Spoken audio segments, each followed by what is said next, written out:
जब रमजान के बाबरकत महीने में इफ्तार के वक्त एक भूख से निढाल मुसाफिर हजरत मोहम्मद सल्लल्लाहु अलैहि वसल्लम के पास पेश हुआ तो एक गरीब सहाबी ने उस मुसाफिर की ऐसी खिदमत की कि अल्लाह ने उन सहाबी और उनके घर वालों की तारीफ में कुरान की आयत नाजिल कर दी। ये उस वक्त की बात है जब मस्जिद नबी में हजरत मोहम्मद सल्लल्लाहु अलैहि वसल्लम नमाज असर के बाद बैठे थे। एक मुसाफिर जिसका चेहरा पीला, लिबास फटा और हालत बेहाल थी, वो नबी करीम सल्लल्लाहु अलैहि वसल्लम के पास आया और गिड़गिड़ाकर अर्ज करने लगा, या रसूल अल्लाह, मैं भूख और प्यास से निढाल हूँ, मेरी मदद फरमाइए, मेरे हाल पर रहम फरमाइए। आपका दिल भर आया। आपने एक बच्चे से कहा, घर जाओ और अम्मी आयशा से पूछना कि घर में कुछ खाने को है। वो बच्चा दौड़ा और दौड़ते दौड़ते अम्मी आयशा को सारा हाल सुनाया जैसे नबी पाक ने कहा था। तो हजरत आयशा रजी अल्लाहु अन्हा ने जवाब दिया कि घर में सिर्फ पानी मौजूद है और कुछ नहीं। फिर आप सल्लल्लाहु अलैहि वसल्लम ने सहाबा की तरफ देखते हुए फरमाया, आज की रात इस शख्स को कौन अपना मेहमान बनाएगा? अल्लाह ताला उस पर रहम फरमाएगा। हजरत तलहा रजी अल्लाहु अन्हु खड़े हुए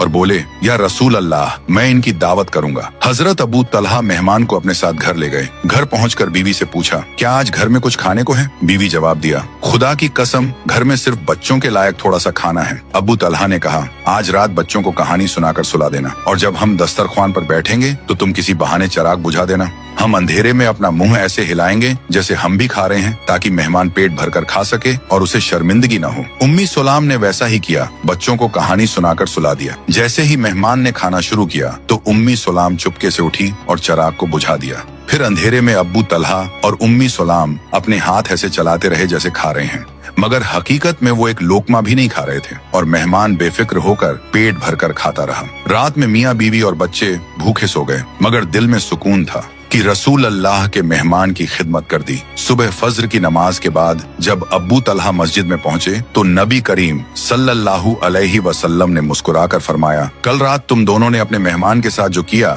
उसे देखकर अल्लाह ताला अर्श पर बहुत खुश हुआ। इसी मौके पर कुरान की सूरत अल हश्र की आयत नाजिल हुई और वो अपनी जात पर दूसरों को तरजीह देते हैं, चाहे वो खुद फाके से हो। सुभान अल्लाह। इस सच्चे वाक़ये का मकसद सिर्फ यही है कि इस रमजान में अपनी इफ्तार में किसी एक भूखे गरीब या मुसाफिर को जरूर शामिल करें, चाहे आपके पास खर्च कम ही क्यों ना हो, क्योंकि बांटने से बरकत बढ़ती है और अल्लाह की खुशनुदी मिलती है। दोस्तों, अगर आपको ये वाक़या पसंद आया तो कमेंट में दिल से लिखिए सुभान अल्लाह और ऐसे ही इस्लामिक वीडियो के लिए लाइक सब्सक्राइब जरूर करें।